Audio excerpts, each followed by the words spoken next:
大家吃早点的时候，有没有吃过这种麻酱烧饼？外边卖1块钱一个，我们自己在家里做，酥酥脆脆缩得掉渣的那种。300克面粉，放3克白糖，再加3克酵母粉，先给它搅拌一下，然后我们边倒温水边搅拌，用筷子搅拌成絮状，然后我们把筷子拿出来，用手揉。揉面的最高境界是3光，面光、手光、盆光。最后我们盖上一个盖子，让它醒发到2倍大。先来调一个麻酱汁，150克麻酱倒入碗内，倒一点点老抽，为了颜色更好看，1勺花椒粉，1勺五香粉，再加上2克盐，然后用勺子搅拌均匀。加入老抽的麻酱颜色变得深深的，烙出来的饼也会很好看。案板上撒适量的食用油，把醒好的面拿出来，给它揉光排气。我们烙麻酱饼不是蒸馒头，稍微排一下气就行了，不用揉太长的时间。最后搓成一个长条，再轻轻的给它按扁一些。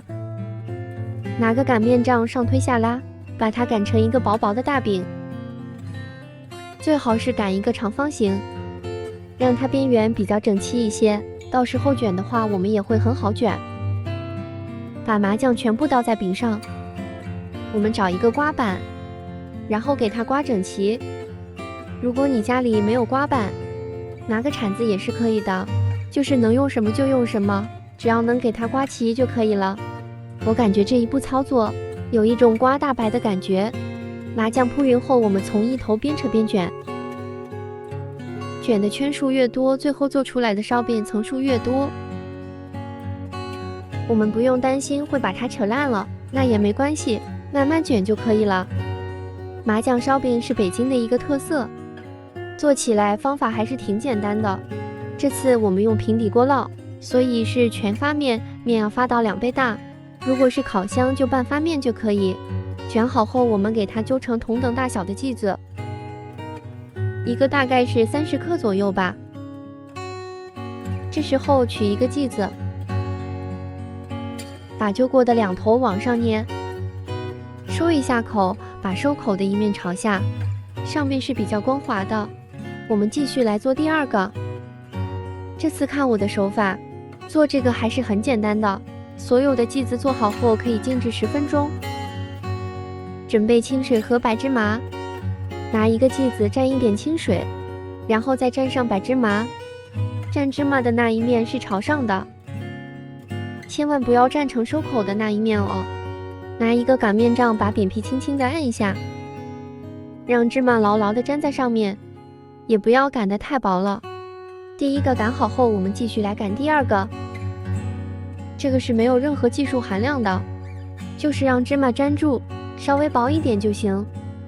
垫饼铛底部刷一点点油，把擀好的饼胚一个个放入平底锅内。如果你家里没有垫饼铛的话，用平底锅开中小火，不要开大火。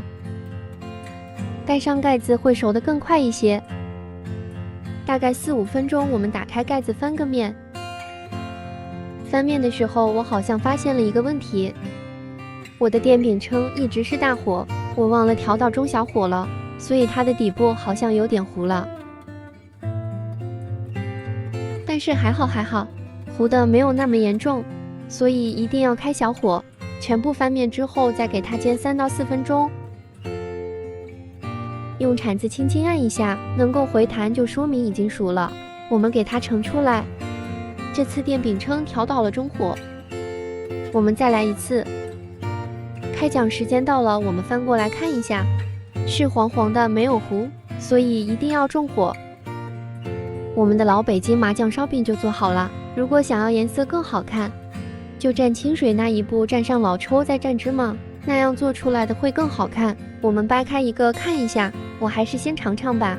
外皮是酥酥的，里边是软软的，带着麻酱的香味。你是不是也想吃了？想吃你也来试试吧。